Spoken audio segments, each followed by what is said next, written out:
ワイルドで迫力あるのに知的っていうか、かっこいい。くれ、貴様新入生か。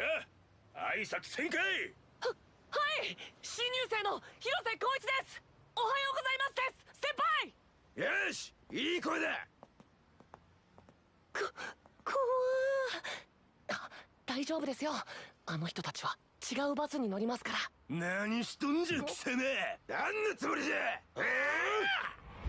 何ってこの池の亀が冬眠から覚めたみたいなんで見てたんです。亀ってちょっと苦手なもんで、触るのも恐ろしいもんで、その怖さ克服しようかなと思って。なことは聞いてんじゃねえ。立てボケ。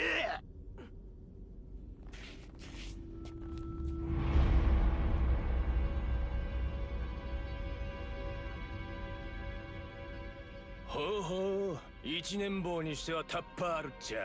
けどな、そんな生意気な格好する前にまずはわしらに挨拶がいるんじゃ。ちょっと爬虫類って苦手で怖いです。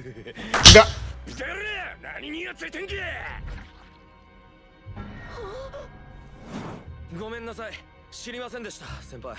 知りませんでしたと言って最後に見かけたのが病院だったってやつは何人もいるぜ。てめえもこの亀のようにしてやろうかこら。最低。今日のところは勘弁してやる。その学ランとボンタンを脱いでおいてきな。それと銭もだ。はい、すみませんでした。目つけられるのが嫌ならあんな格好するなってことだ。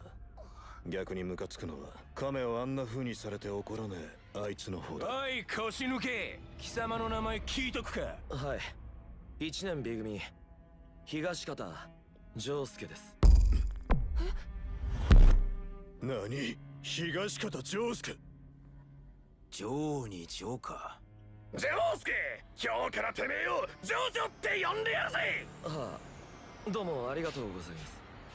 いいからさっさと脱がんかい。バスが来ちょったらがちんたらしてっと、そのアトムみてえな頭も刈り上げっと。俺どうした早くせい。おい先輩、あんた今俺のこの頭のことなんつった。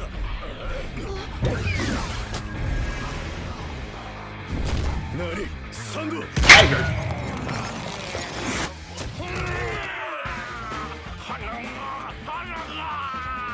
俺の頭にケチつけてムカつかせたやつは何者だろうと許さねえ。このヘアスタイルがサザエさんみてえだとは。そんなこと誰も言ってない。確かに聞いたぞこら。なんだ、不良が勝手に吹っ飛んだ。今確かに何らかのスタンドが背後から現れた。あ